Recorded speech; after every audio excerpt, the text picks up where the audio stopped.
Most of the world is well aware of the joys of the Dunluce course at Royal Portrush, but the Valley course is probably a golf course that much of the world will stand up and take notice of, especially with some of the recent changes. Perhaps you could explain to us a little bit more about the origin or the evolution of the Valley course? When Harry Colt was brought in here at Royal Portrush to redesign the Dunluce links as he did back in the late 30s, the Valley links was also laid out at a similar time. So it was the Valley for many years was always a favorite with a lot of people. It was a little bit shorter than Dunluce, perhaps a little tighter off the tee than Dunluce.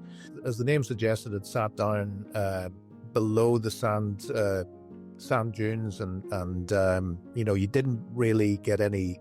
At no point did you ever see the sea when you played the Valley. You could hear it, but you didn't get to see it. But great turf, always in wonderful condition, and just a very nice piece of ground to play golf on. Very pretty golf course. Ahead of when the Open was assigned to Royal Portrush, the deal breaker was part of the Valley course at that time. The 5th and the 6th holes, they were going to be taken over by the Dunluce links. It was always an intention to come back again and have another look at the Valley. I mean, a proper overview and potential redesign.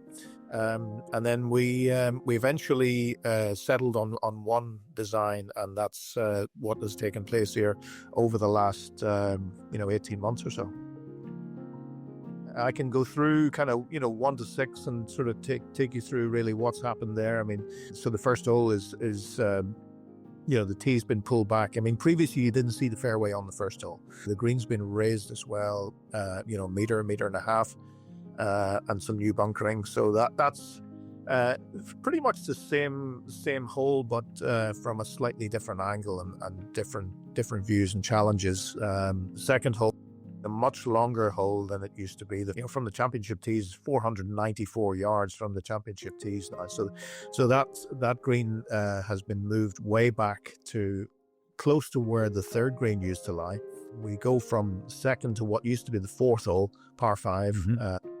New bunkering and new mounding on the left-hand side. So the bunkers give that hole a lot of definition now, and it's visually it's a very attractive par 5 down the Valley.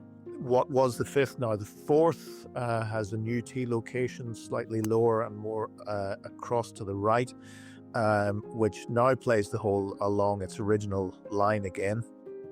5th is now a par 5, 576 from the championship tee, and then following that par 5, we have a brand new par 3. They've managed to raise the teeing ground there up about 7 meters, I think, from the original fairway site. So they've done a phenomenal job, and a very pretty par 3. What's great too is that you've got these kind of members loops or boozer loops, whatever you want to call them. The original, like the 6 out. So if you wanted to play a 6-hole loop, then you could easily do that, kind of come back to your starting point. You've got the 3-hole loop with 7, 8, and 9, back to that starting point.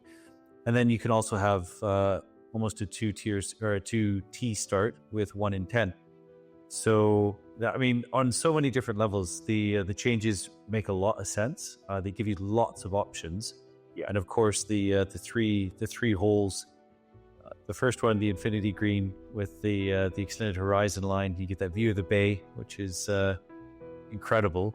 I suppose the 5th green on the Dunluce links is, that's our sort of picture postcard green, where you tend to see that in a lot of books and magazines. As you approach the new 7th green on the Valley, you're getting a different view, but something that's very similar, where you've got an incredible vista looking out over the Skerries. Look at that. Bit of an infinity green. And there you go, there's the waves crashing against the rocks. Brilliant reveal. And then the par 3 across the top of the dunes, or the back edge of them, if you will. But then again, a slight change in direction so that you're not playing into the wind twice. Prevailing wind, you said, would be... It's going to be pushing you left or right a little bit here. Okay. So those bunkers are definitely in play. Absolutely. You don't want to miss this green right. And then the 9th hole coming back, it's with the prevailing wind, but you'll need every bit of it if you're going to get there in 2. I would do anyways. That's right. So so that's playing into what was the 18th green for a few years there. As you saw as well, Jasper, the tee shot offers those same views that you're getting from the par 3, and that's a very, very strong par 4. We're looking forward to getting to play those holes. It'll likely be springtime before we get onto them properly, but it's exciting. Well, I mean, there's lots to be proud of there. I mean, obviously the Dunluce is something that everybody should do at least once in their life. That's the bucket list experience. And now you've got a second golf course that's coming to its own that will offer a caliber of golf that isn't seen too often through the rest of the links courses in Ireland. It'll be able to stand up on its own, 2 feet and maybe even for a lot of people, offer a compelling alternative even to the Dunluce, or a really compelling complementary course.